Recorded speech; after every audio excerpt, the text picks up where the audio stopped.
Back in 1986, actually in 1985, toward the end of my last term as the OE, or the official editor of REHUPA, this guy sent me a letter wondering if he could join. He had found about us from one of the Dark Barbarian. It had listed REHUPA, and it had listed another contact, an older OE, and he gave Bill my address, and Bill wrote to me, and so it was Bill Cavalier. He joined with January 1986, and he found out that we were planning a trip to Cross Plains, and he said, "Sure, I want to come." I won't get into the rest of that because that's part of the story that Bill's going to tell. But on that trip, a number of people had flown into Houston, and I had rented a van and was going to drive up, and we were going to pick up some others there in Dallas who were flying into Dallas, and then we were going to come on over to Cross Plains. And Bill was one of the ones who came into Dallas and met us there. We got to not Dallas, really, Duncanville, to a little motel where we were going to stay that night. And we walked into the room, and there was this guy standing there, bearded fella, and introduced himself. And Vern Clark, those of you who didn't know, Vern was about this big and about that wide. And Vern was no respecter of people's feelings or dignity. And he starts ragging on this guy, and the guy starts ragging on him right back. And I said, "Okay, you're going to do. You'll survive REHUPA."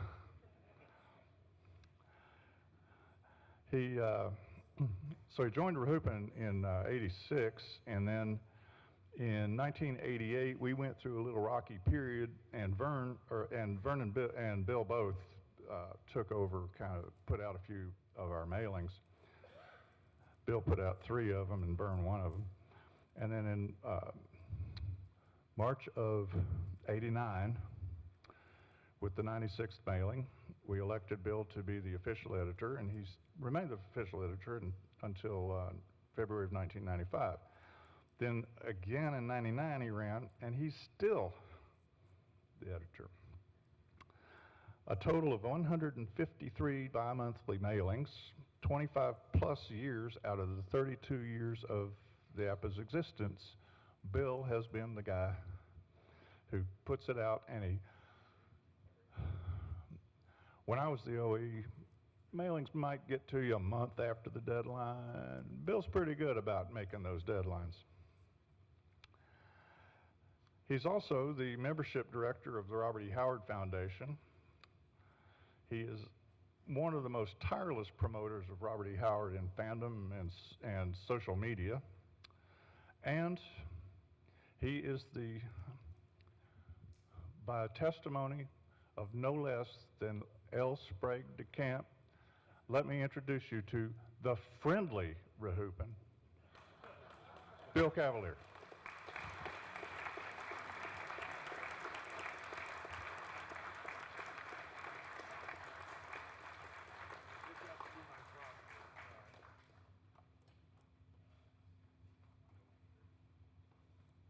He needs a roadie.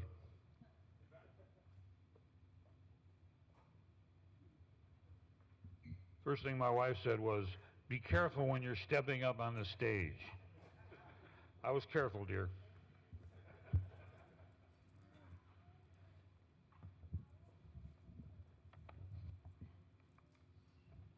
Well, first of all, I would say welcome to Robert E. Howard Days 2018, where we are celebrating Robert E. Howard fans.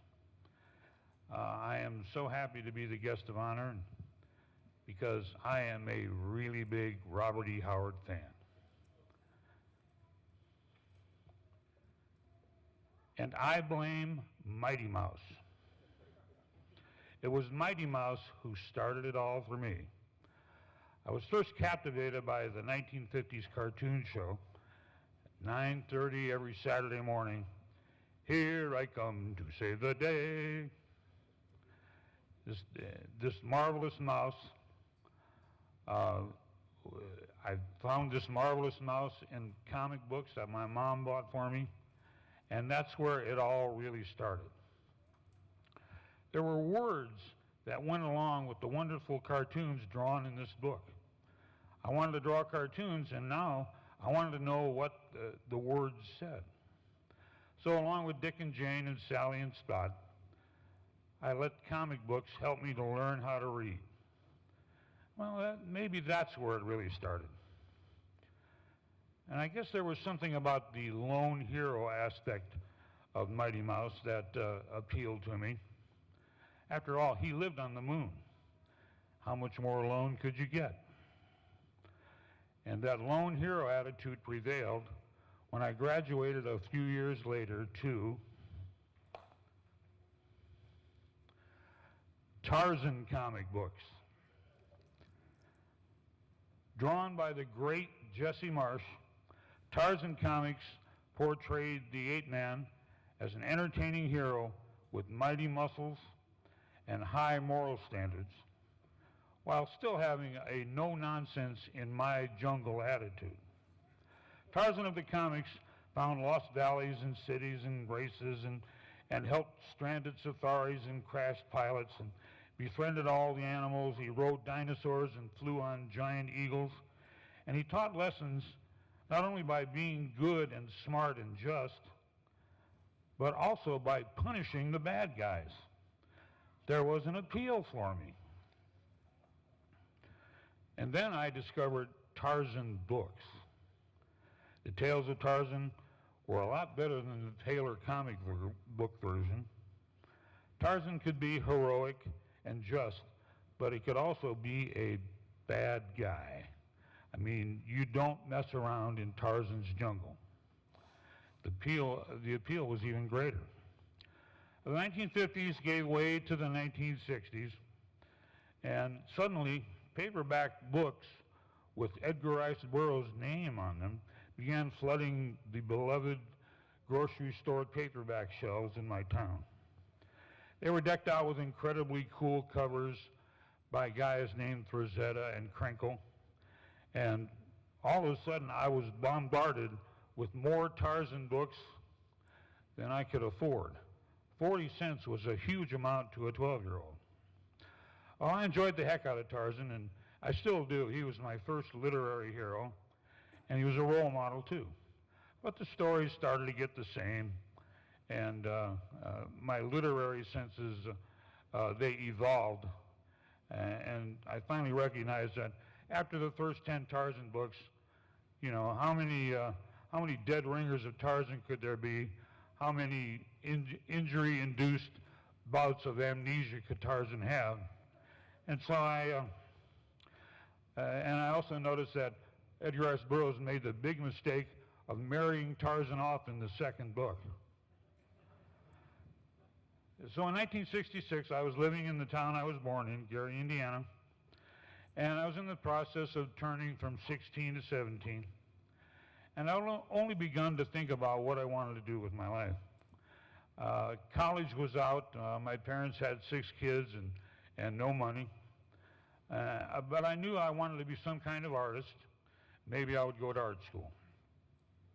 You know, I don't remember the exact day, but it was in 1966 when I first encountered Robert E. Howard.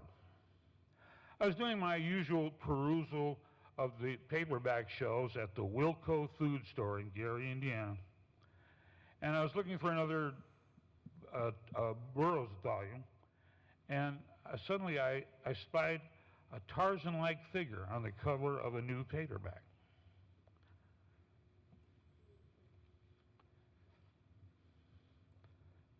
Conan the Adventurer. That was the title of the book. And it wasn't so much that I spied the book as it leapt off the shelf into my hands. The cover artwork was unbelievable.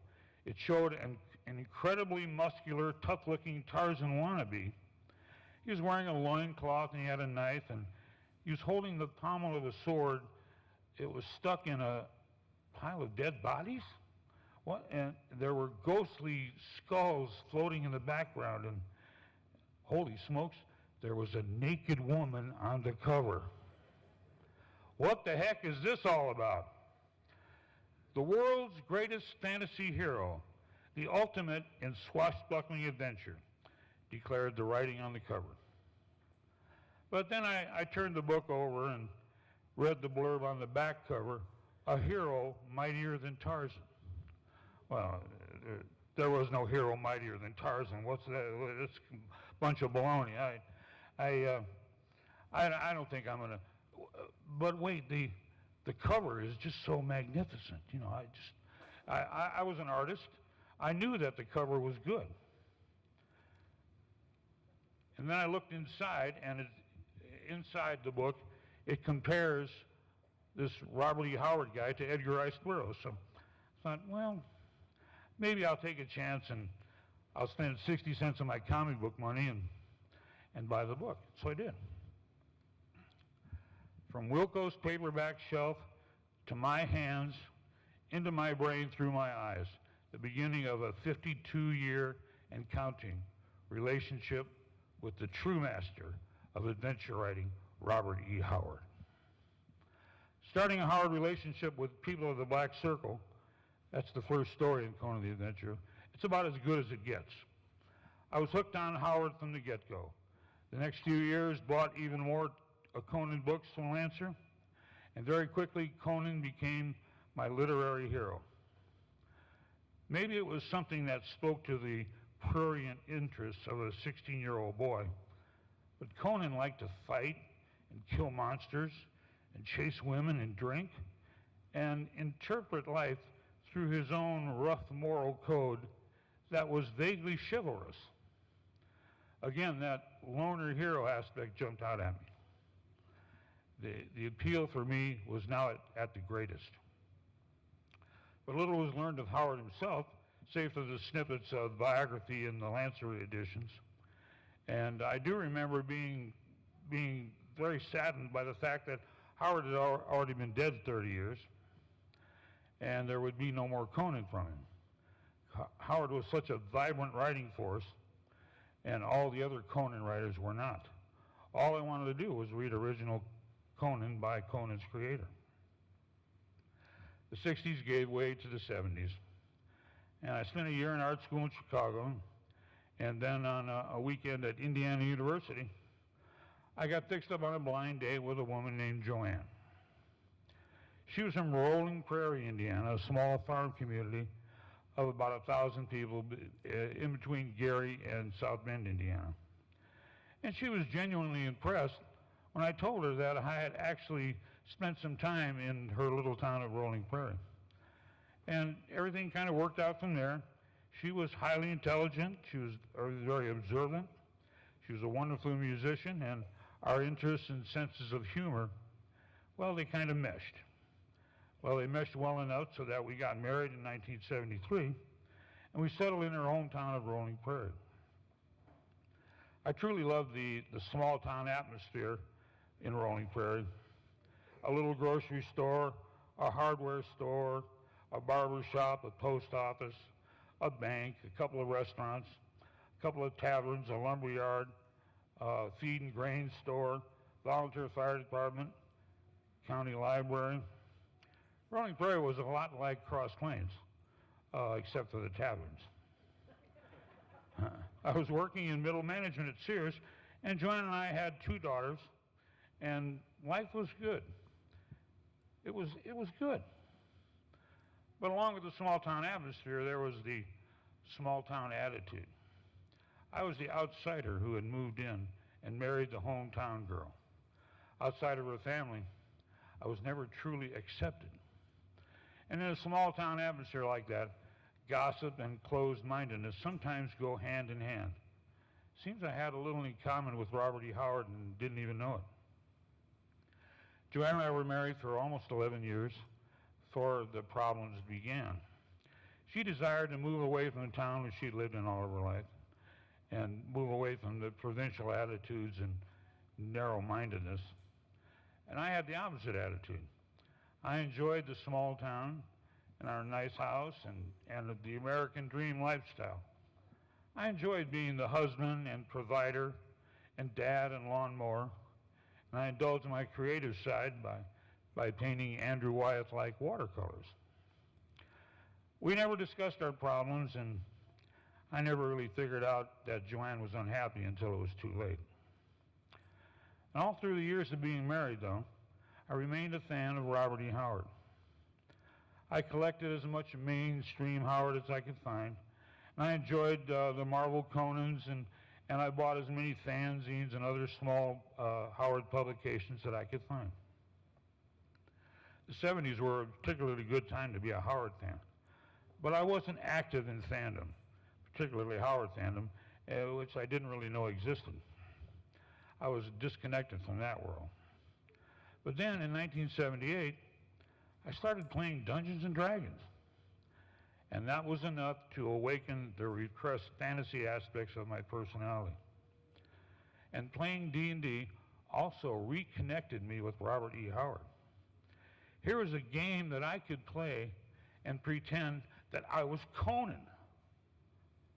So I reread all the Lancers and got back into Howard. I made my bones in Howard fandom. More props. I made my bones in Howard fandom when I wrote an article that appeared in AMRA number 70. But I still didn't really get into the fantasy stuff very much. But then later I discovered Glenn Lord's biobibliography, The Last Celt, and I found Else Ragnikamp's Howard biography, Dark Valley Destiny, and then I found Don Herron's The Dark Barbarian, which was a collection of critical essays, and my Howard education was beginning. In the back pages of The Dark Barbarian was the mention of something called REHUPA, the Robert E. Howard United Press Association. I knew what an amateur press association was, and here was one about Robert E. Howard. I was decidedly interested, especially with my marriage crumbling. I thought that maybe joining a group where I could write and draw about Howard, and it sounded like a pretty good escape hobby. I could always string a sentence or two together pretty coherently, and I was a pretty good cartoonist, and so I thought, why not find some solace in this hobby?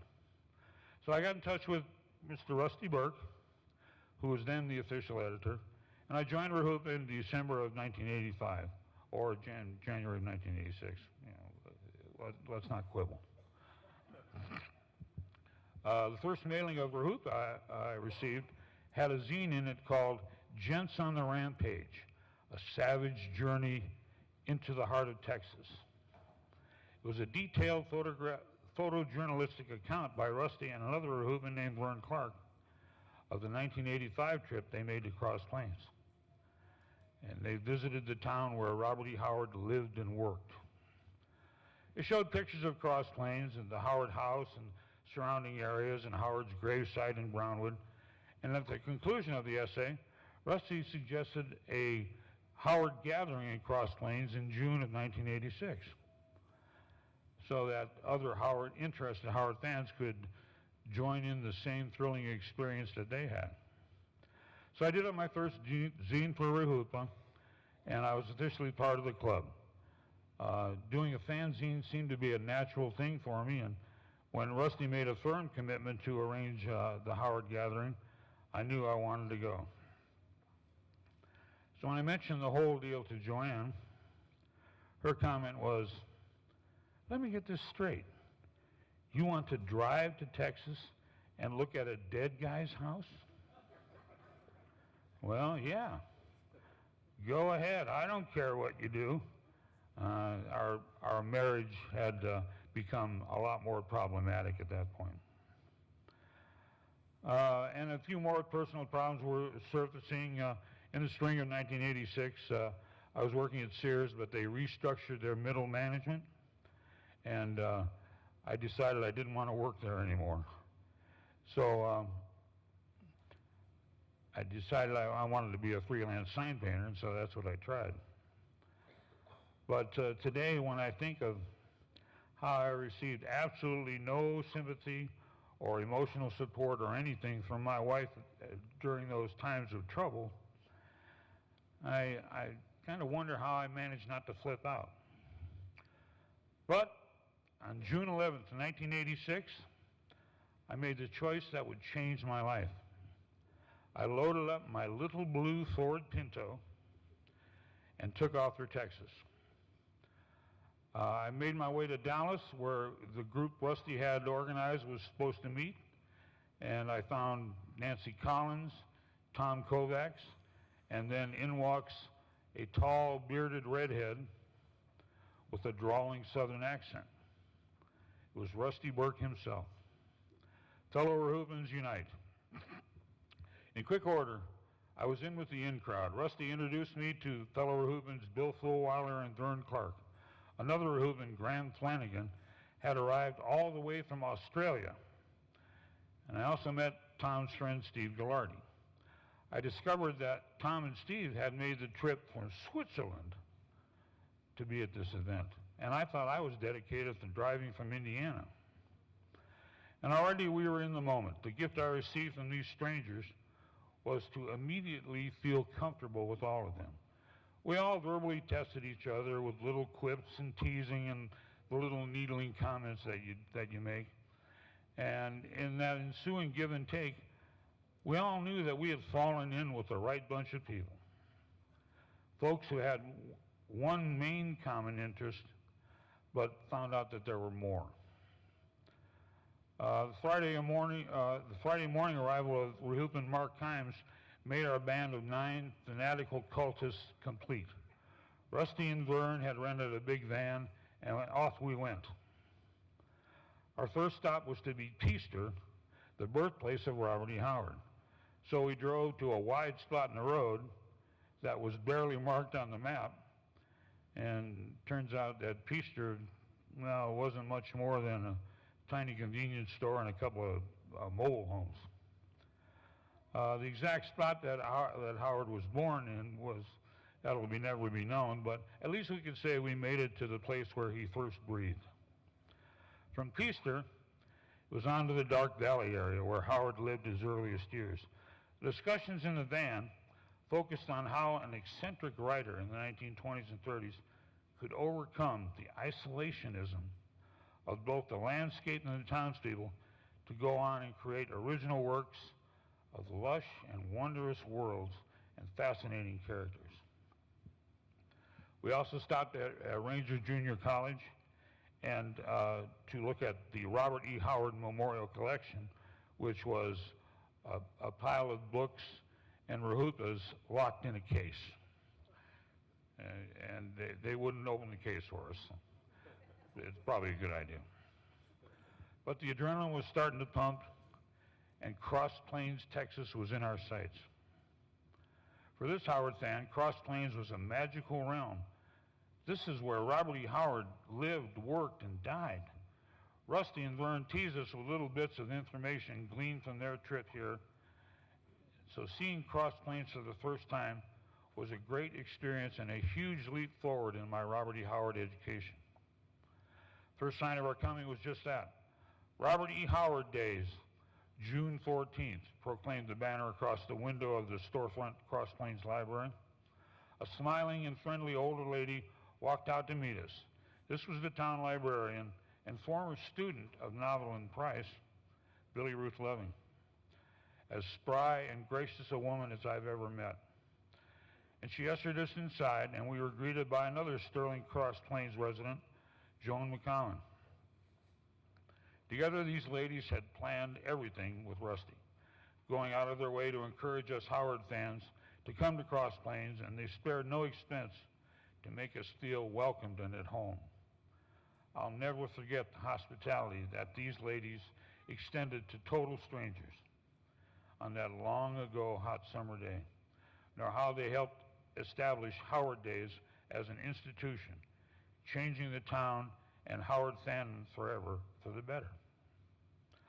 While we're getting settled in walks Glenn Lord, the high priest of Howardia.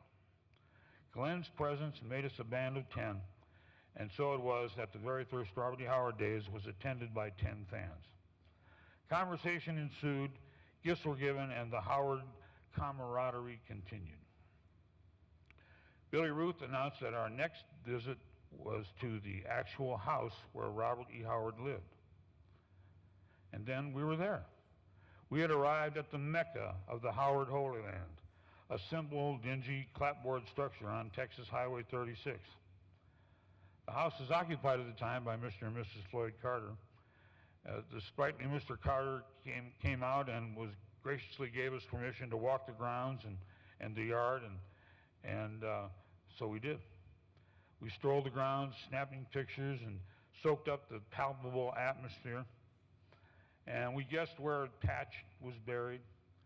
We looked upon the grounds in the house where pictures of Howard were taken. Outside the window to what was Howard's room, I imagine I could hear the clatter of his typewriter and his booming voice reciting freshly written dialogue. It was especially eerie and humbling standing in the driveway near to the spot where Howard ended his life. It was the most quieting moment I had the entire weekend. Another quick stop at the library, and it was on to the barbecue in our honor. The wonderful folks at Cross Plains were delighted to have us come visit them, so they pulled out all the stops and made us feel like celebrities. Later, the newspaper accounts actually described us as a band of international scholars. Boy, did we have a bunch of people fooled. The barbecue took place at the home of Cross Plains residents Gene and Lou Rottenberger. And I was also introduced there to Jack Scott, someone who actually knew Robert E. Howard. We met dozens of friends of the library and friends of friends, and the conversation and friendship flowed, and it was as tender as the brisket. We basked in the glow of our newfound celebrity. Now, some of us basked a little brighter than others. I thought I was pretty hot stuff for driving 1,000 miles to be there, but it paled in comparison to Tom Kovacs and Steve Gallardi, who came 5,000 miles from Switzerland.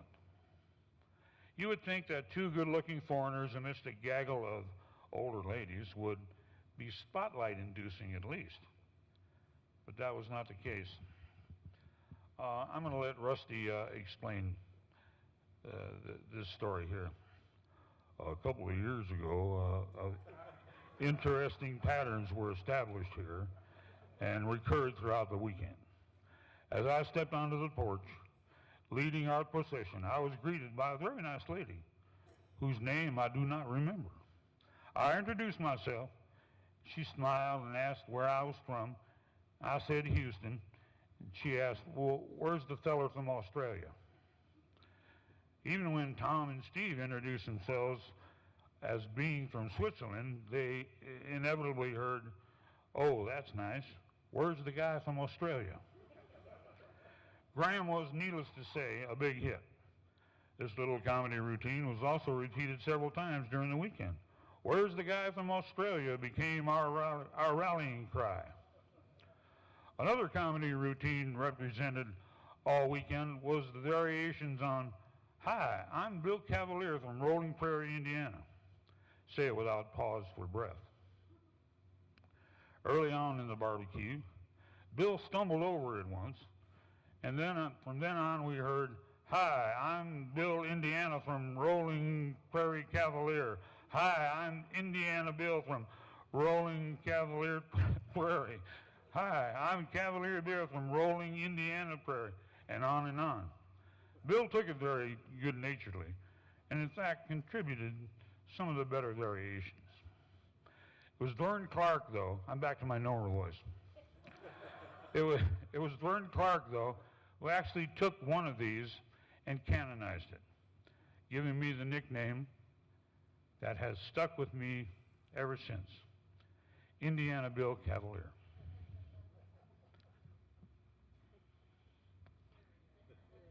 Call me Indy.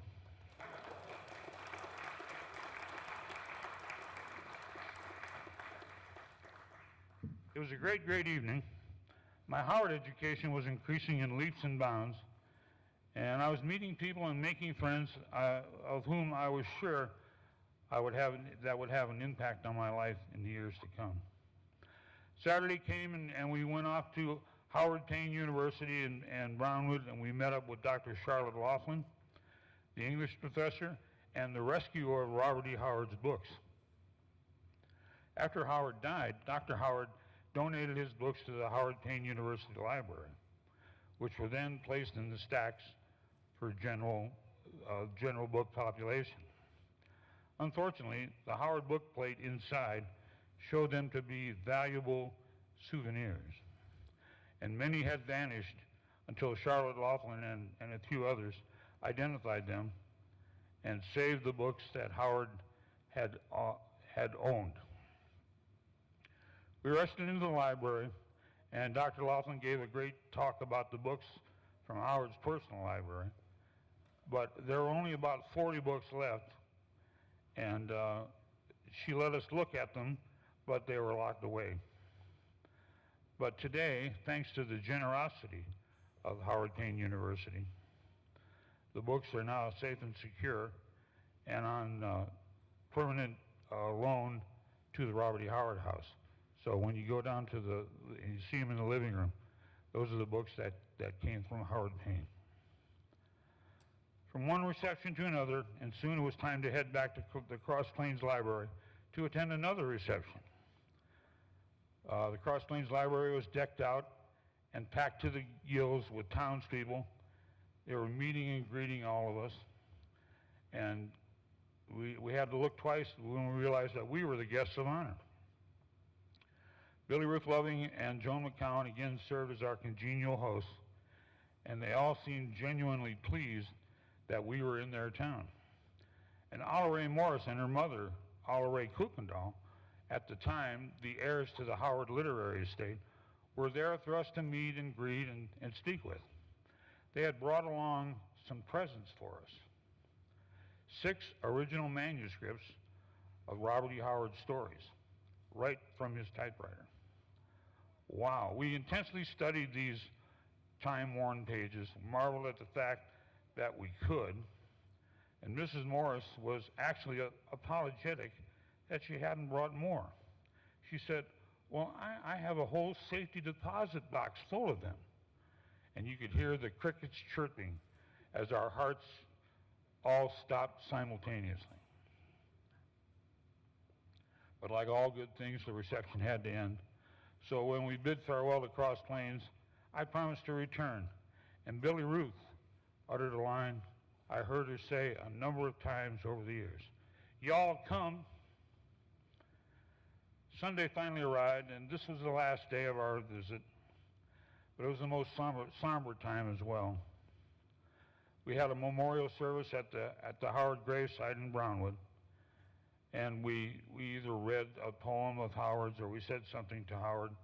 One of the guys cracked a beer on Howard's gravestone.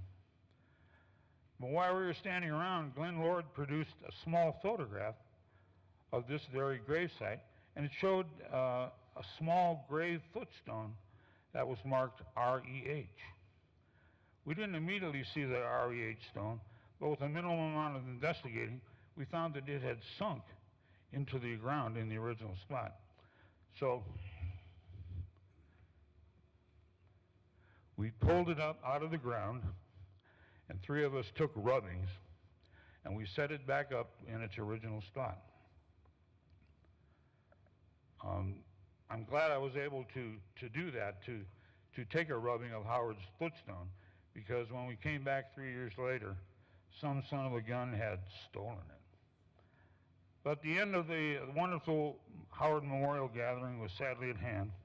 We gave thanks to Robert E. Howard for all the words and for bringing us together. After stops at the Laughlin Stately Manor and Dinosaur Valley State Park, it was back to Dallas and then Indiana bound for me. I had the satisfaction and wonderful memories of a time incredibly well spent among my peers who are now my friends. It was a memory that would serve me well in the immediate time to come, as well as 32 years later. Wow. Upon my return to Rolling Prairie, I asked my wife, so do you want to hear about my Texas trip? Her icy reply, not a word. My marriage, of course, steadily deteriorated, and eventually I moved out and we divorced. Fortunately, I had found work at a Michigan City screen printing and sign shop, so I was gainfully employed once again, and that was a bright spot. I was a commercial artist. And after I left my house in Rolling Prairie, obviously I was pretty depressed. I knew that I would be, but not for long. That's just not my way. So I gave myself about a month to wallow in my sorry situation. I was 38 years old, my situation had changed, and it was time for me to deal with my new life. It sounds simple. In some ways it is, but I had to get through it first. My Indiana friends couldn't help me very much at the time. One was in graduate school and the other one was in a bad marriage of his own. And my mother was, of course, sympathetic and she was as supportive as she could be, but she also had the wisdom to know that this was a battle I had to win on my own. I had to win it by myself and for myself. But my new Howard friends, Rusty and Vern, both began calling me regularly just to see how I was doing. Howard was involved in some of the conversations, but he often wasn't the focal point. We talked about feelings and situations, telling each other the stories that guys tell among themselves, revealing bits of ourselves that build into understanding and friendship. Rusty and Vern did this individually, and in some ways they both were on a mission to help me out with support and understanding, getting me to buck up during this trying time in my life. And it worked. They would send me little bits of Howard fanzines and other things through the mail, but it was the conversation with friends that saw me through my troubles. And slowly, I got better. By the time we got together for the next World Fantasy Con, our friendships had evolved beyond the Robert E. Howard relationship. We were just amigos hanging out together, like we had been doing it for years instead of months.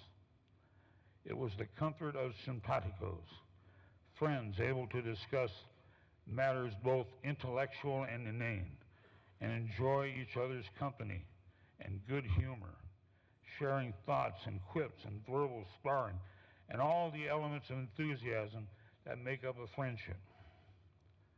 So a pattern was established by a mutual respect for Robert E. Howard, and it continues to this day. We all know that time marches on, and the ensuing 32 years have taken their toll, as they invariably will. We've lost Glenn and Billy Ruth and Joan and Alton and Johnny and Margaret and Jack and Graham and Don and Kenneth and Tom and Tommy and Zora Mae and too many others to even mention. They all contributed so much, not only to my life, but to the lives of all of us who gather here in the name of Robert E. Howard. But with death and loss come the seeds of life and hope, and they continue to grow. I've just celebrated 25 years of marriage to Cheryl and Essery over there. The woman who is my soulmate. I still live in Northwest Indiana. The thrill of adventures of Dungeons, I'm laughing because I know what's coming. The thrill and adventures of Dungeons and Dragons is still a part of my life. I still read Tarzan comic books from the 1950s, and I draw cartoons each and every day. I retired from a real job, and I've gotten on with the reality of enjoying every single day of my life, loving my wife and my family and my friends, drawing while listening to Beatles music, and longing for the days when I could take a quarter and walk down to the beach pharmacy and buy 2 comic books and a Powerhouse candy bar this long. And of course, reading Robert E. Howard, of course. And I celebrate being a Robert E. Howard fan every day, and I celebrate being a Robert E. Howard fan here every year. Only Rusty and I, out of that original group, are still active in Howard fandom. Glenn and Graham have passed away, and the others have dropped away. And Vern Clark, the other gent on a rampage, he sadly faded into the shadows. So wherever you are, Vern, thanks, pal. And Rusty has remained the most steadfast of my friends for 32 years now, in a friendship that has transcended merely supporting an obscure Texas writer dead for some 80-plus years. We have remained amigos, confidants, and just pals. So my eternal gratitude goes to you, Rusty Burke. You are my friend.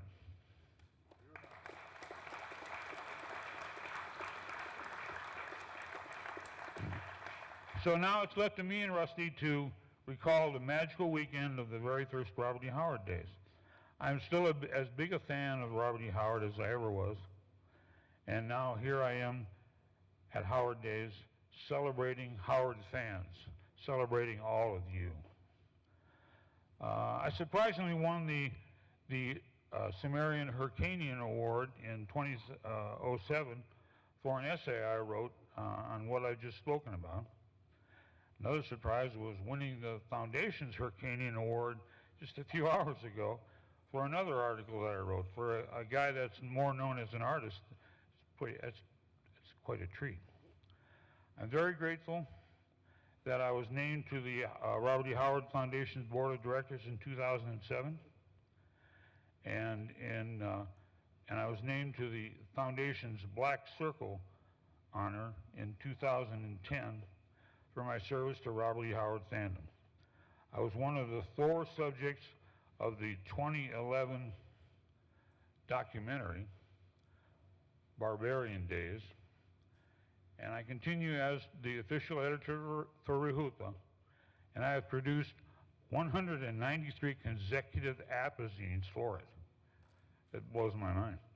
I help plan Howard Days every year, and this year I get to see my artwork.